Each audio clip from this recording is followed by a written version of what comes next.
You're standing in a cramped briefing room on a naval base in Virginia. The tension is thick. Jocko Willink, fresh from the battlefield of Ramadi, looks you straight in the eye and asks, "So, what would you do if you were suddenly put in charge of your former squad?"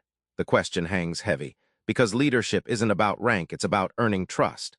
But how do you lead when everyone doubts you, including yourself? That's where the real mission begins. Promotion can turn friends into subordinates overnight. The battlefield of leadership starts when you must redefine relationships without breaking trust. In Ramadi, Jocko was promoted to lead a team that once saw him as just another guy. One soldier openly questioned his orders. Instead of clamping down, Jocko listened, adjusted his approach, and proved himself through action, turning skeptics into loyal followers within days. Think of leadership like tuning a radio. If your signal is weak or distorted, maybe micromanaging or distant, your team won't pick up clearly.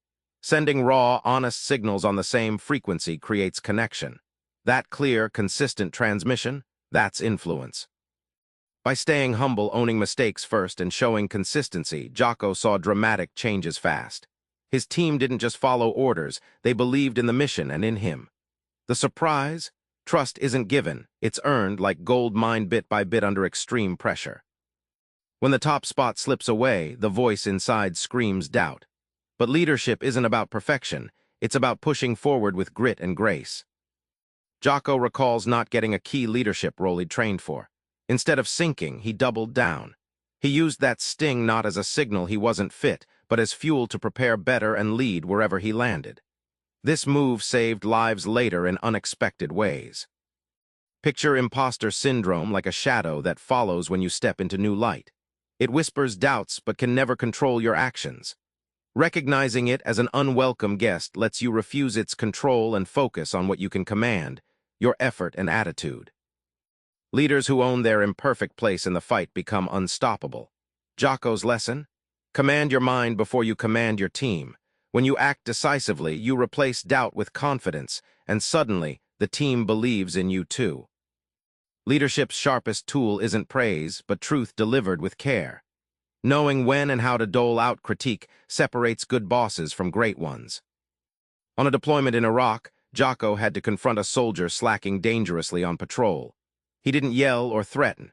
Instead, he laid out the risk plainly, linked it to team safety, and set clear expectations. That moment sparked a turnaround. Discipline delivered with respect wins hearts and minds. Think of punishment as the heat in the forge. Too little and the steel stays soft and weak. Too much and it shatters. The right intensity shapes behavior not by hurting but by clarifying boundaries. Leaders must wield it carefully to mold stronger soldiers, not break them. Jocko points out that rewards aren't just feel-good bonuses. They're signals, loud and clear, about what you want your people to replicate. When good behavior is celebrated consistently and transparently, the whole team starts tuning into the same winning frequency. Remember that cramped briefing room in Virginia? Leadership starts there, in that awkward moment when you have to step into shoes that don't yet fit. Jocko's secret is simple. Lead first by listening, own your doubts, and be fearless in delivering truth. Try this tomorrow. Identify one moment to lead with humility and one tough truth you've been avoiding. Then watch how your team starts to follow. Subscribe for more book summaries like this one.